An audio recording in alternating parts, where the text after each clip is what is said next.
Hola arroceros, hoy veremos los principales tipos de paellas o paelleras que hay en el mercado. ¿Paellas o paelleras?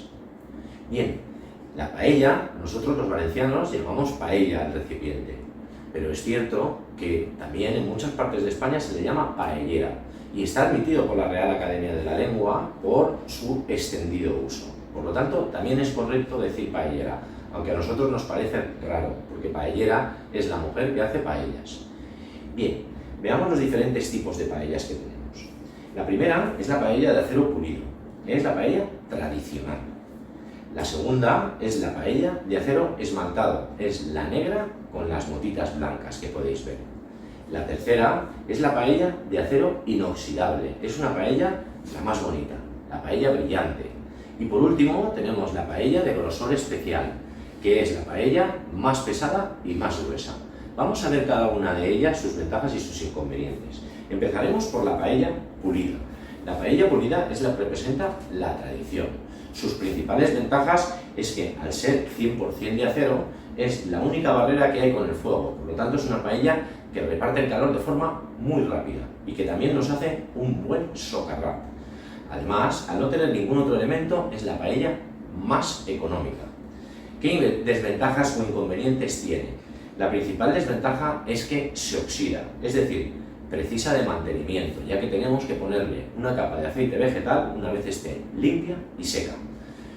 Y además, esto también dificulta un poco la limpieza, porque es una paella que al no tener ninguna capa tiende a quedar los alimentos pegados. Por tanto, es importante trabajar con una cantidad suficiente de aceite. Os recomendamos que, si es el caso de una paella valenciana, entre 25 y 30 mililitros por persona.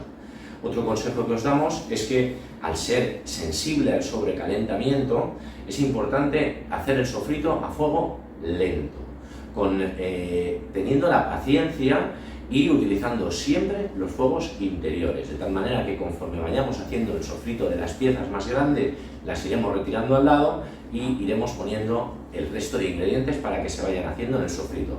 Pero insistimos, el hierro se deforma o bien por presión en el momento de la fabricación o también por calor. Y estas paellas son sensibles al sobrecalentamiento y su momento más delicado es el sofrito. Una vez hemos añadido el caldo, no hay ningún problema, ya que el agua hierve a 100 grados independientemente de la fuerza del fuego. Bien, la segunda de las paellas es la paella esmaltada. Es esta que veis, que es negra con motitas blancas. Esta paella realmente es la misma paella que la de acero pulido y simplemente lleva un recubrimiento de esmalte cerámico que se termina en el horno.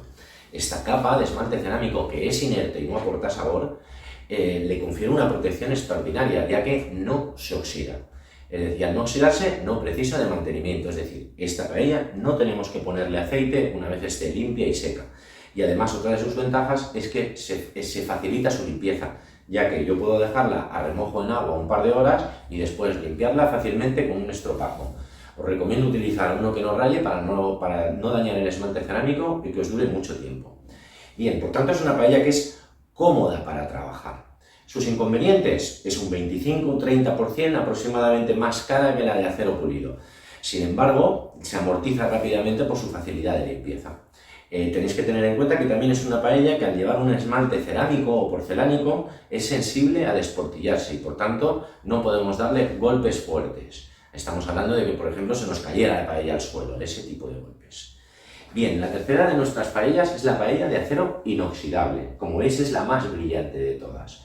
Las ventajas que tiene esta paella son que tiene la apariencia más bonita y seguramente la más cercana a la paella tradicional de acero, y además tiene la protección frente a la oxidación que tiene la paella de acero esmaltado. Es decir, combina las dos ventajas.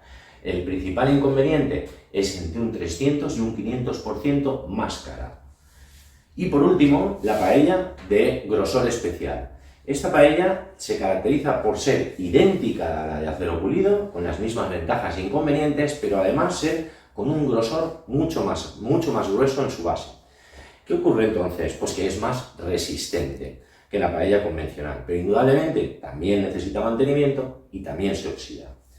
Bien, como veis, no hay una paella que sea mejor que otra, sino que depende de cada consumidor, porque al final tenemos la paella de acero pulido, que está más orientada al uso pues tradicional, a la gente purista, que le gusta seguir utilizando las costumbres de toda la vida. La paella esmaltada, que aporta la comodidad, ¿de acuerdo? No necesita limpieza, no necesita mantenimiento. La paella de acero inoxidable, que combina ambas dos cosas, la tradición y la comodidad. Y por último, la paella de grosor especial, que al ser más gruesa y resistente, está más indicada para usos intensivos en hostelería o para fuegos de leña, que su potencia puede hacer doblar otro tipo de paellas. Así pues, espero que tengáis toda la información para decidir cuál es vuestra paella. Un saludo, arroceros.